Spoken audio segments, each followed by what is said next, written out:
O que será que é preciso para chamar a atenção do céu? Hoje, a gente vai mergulhar num dos momentos mais espetaculares da Bíblia, direto do livro de Levítico. Prepare-se, porque vamos descobrir o que realmente aconteceu quando o fogo desceu e definiu o sacerdócio em Israel para sempre. E a grande pergunta é essa, né? Por que o fogo desceu do céu? Foi só um milagre aleatório ou tinha algo a mais por trás? Para a gente entender o que esse evento incrível realmente significa, precisamos voltar um pouco e montar esse quebra-cabeça, peça por peça.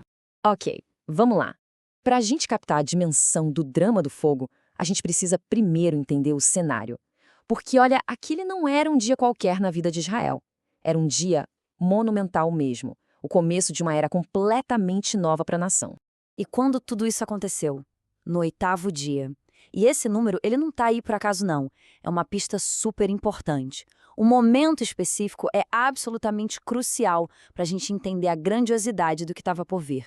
E é por isso que esse número é tão chave. Sabe, na tradição bíblica, o número 8 muitas vezes simboliza um novo começo. Depois de 7 dias de preparação, de consagração, aquele era o dia do lançamento. Era tipo a grande estreia do culto público em Israel e o primeiro dia de trabalho oficial de Arão e dos filhos dele como sacerdotes. Dá para imaginar a expectativa que estava no ar? Só que, claro, uma inauguração desse tamanho não podia acontecer de qualquer jeito. Não tinha espaço para improviso.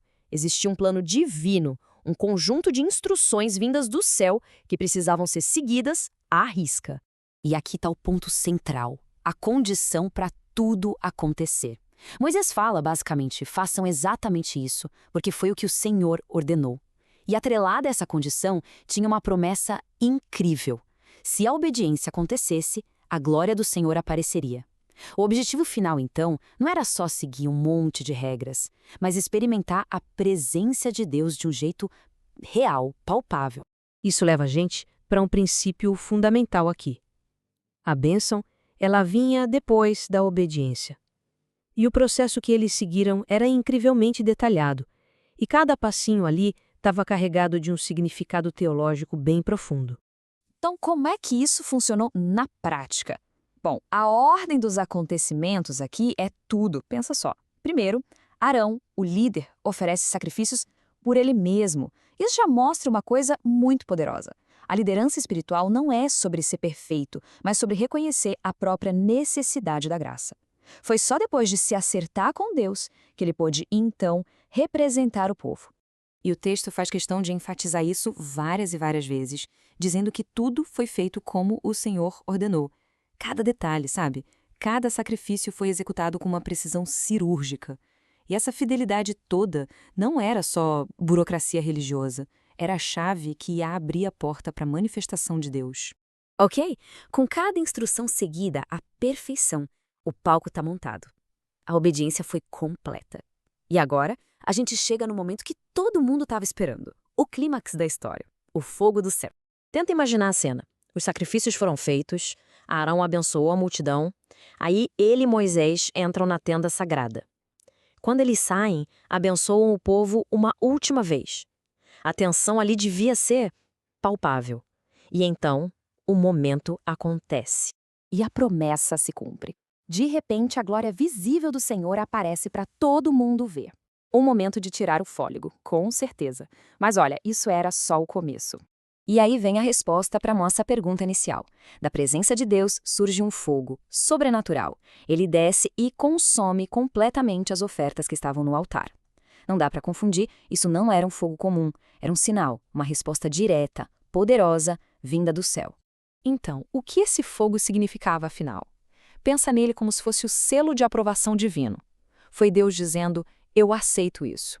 Eu valido este sacerdócio. Este sistema de adoração está oficialmente inaugurado. Era a confirmação que faltava. E a reação do povo? Uma verdadeira explosão de emoção. Gritos de pura alegria explodiram, mas, ao mesmo tempo, todos caíram de joelhos, prostrados em reverência. Foi aquela mistura perfeita de festa e de temor, sabe? Diante da majestade que eles tinham acabado de presenciar. Mas a história não para por aí, lá no deserto.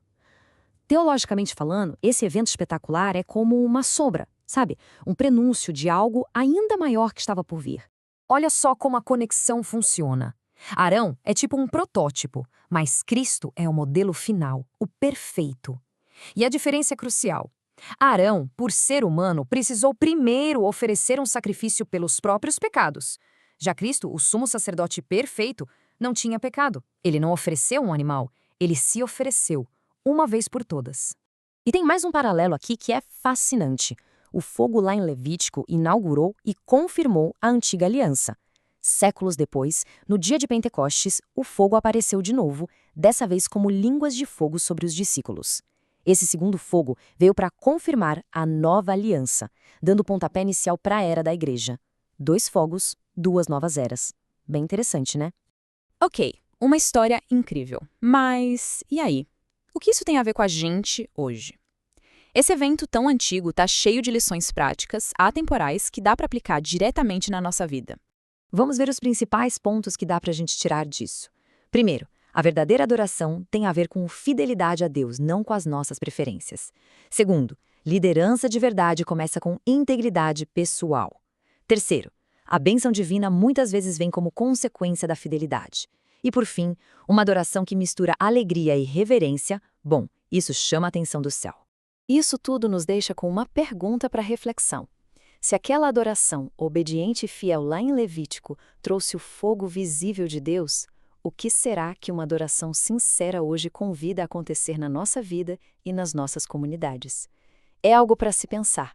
Agradeço a companhia nesta análise.